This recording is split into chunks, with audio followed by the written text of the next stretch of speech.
Hi friends, ரொம்ப நாளைக்கு அப்புறம் எனக்கு இந்த கேக் சாப்பிடணும் போல் இருந்தது. அதனால் அவர்கிட்ட வாங்கிட்டு சொல்லியிருந்தேன். ஒன்று வாங்கினா ஒன்று இனாம் அப்படிங்கிற மாதிரி நான் ஒரு கேக் தான் கேட்டிருந்தேன். எனக்கு இந்த க்ரீம் கேக்கு வாங்கிட்டு வந்து கொடுத்துருந்தாங்க. அப்போல்லாம் இந்த கேக் பார்த்திங்கன்னா வெள்ளை கலரில் தான் இருக்கும். இப்போ மஞ்சள் கலரில் ஆயிடுச்சு.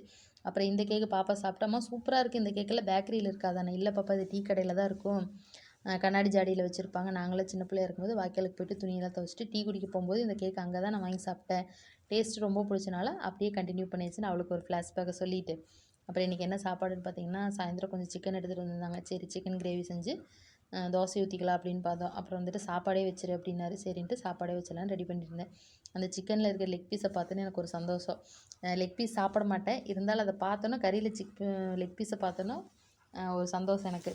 அப்புறம் பார்த்திங்கன்னா எல்லாம் பக்கத்தில் எடுத்து வச்சுட்டு நம்ம சமைக்க ஆரம்பித்தோம்னா டக்கு டக்குன்னு செஞ்சிடலாம். அதனால் வெங்காயம் தக்காளி எல்லாம் அரிஞ்சு வச்சுட்டு எல்லாம் பக்கத்தில் எடுத்து வச்சுட்டு டக்கு டக்குன்னு தாளிச்சுட்டு அந்த பக்கம் சாப்பாடு வச்சு சாப்பாடு விசில் வந்துருச்சு. ஆஸ் யூஷுவல் நம்ம எப்பவும் செய்கிற மாதிரி தான். இஞ்சி பூண்டு பேஸ்ட்டு போட்டு வெங்காயம் தக்காளி வதக்கி நல்லா வதங்கினதுக்கப்புறம் கறி மசாலா தூள், மிளகாத்தூள் போட்டு உப்பு போட்டு கிரேவி செஞ்சாச்சு. ஓகே ஃப்ரெண்ட்ஸ், பிடிச்சிருந்தா லைக் அண்ட் சப்ஸ்கிரைப் பண்ணிக்கோங்க. பாய். நெக்ஸ்ட் வீடியோவில் பார்ப்போம்.